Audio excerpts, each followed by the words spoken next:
All right, let's talk real quick about two other ways to get e, because it's important to know where this number comes from. So what I want to do is consider the function y equals 1 plus 1 over x to the x. So this is an interesting function because it has a rational bit, x is in the denominator, and an exponential bit. So we're going to go to Desmos here.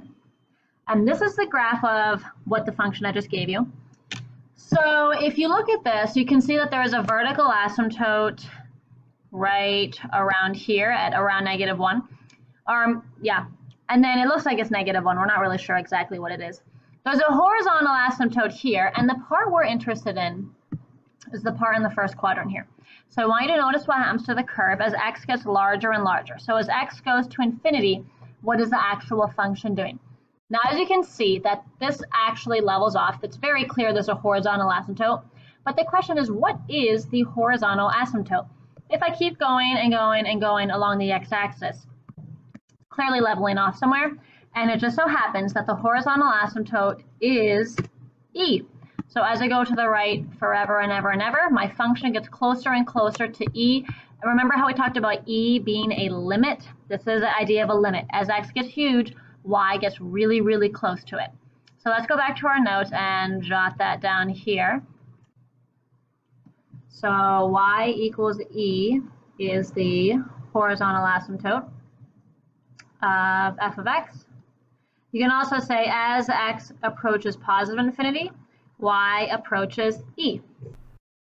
One way of writing what we just said is with this limit notation right here. Now I realize that you haven't really dealt with limit notation, but just as a little preview here, as x goes to infinity, for this function we approach e. All right. Now there is a third way to get e, and the third way involves series.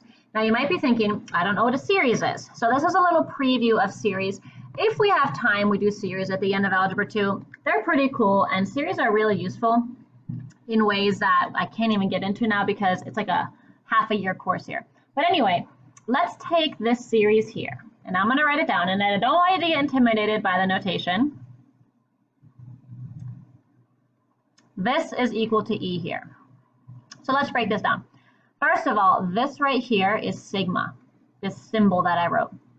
Sigma in math means add, okay? And this right here is our index.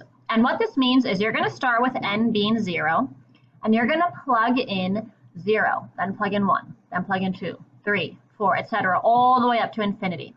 Now, the other thing you might be wondering is, what the heck is this exclamation point? That is called a factorial, so all kinds of cool stuff you're learning right now. A factorial involves multiplication. So, for example, 7 factorial is 7 times 6 times 5 times 4 times 3 times 2 times 1. You start at your number and you go in decreasing order towards 1, multiplying everything.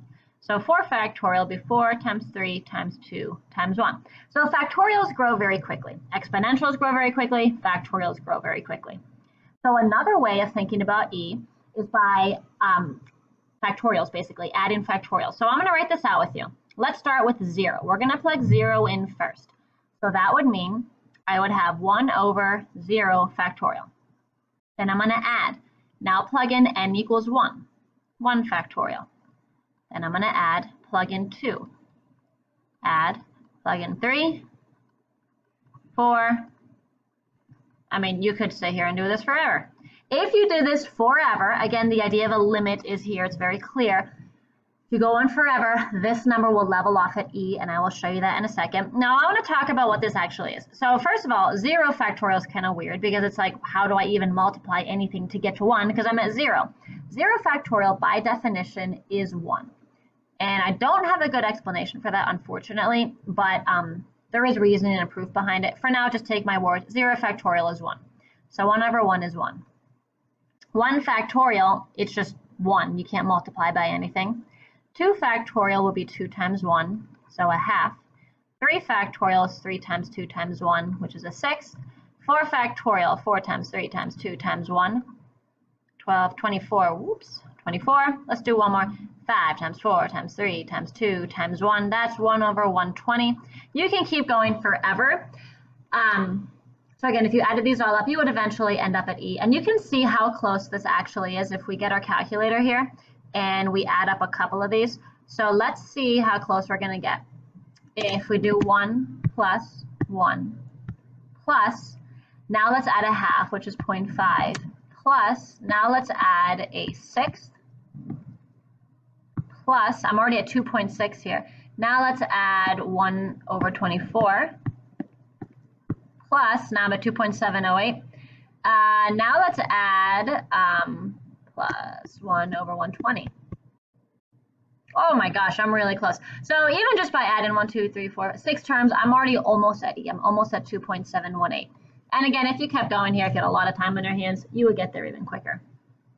So you can get to E with series, you can get to E graphically, and you can get to E thinking about compounding money. Now you will have a video quiz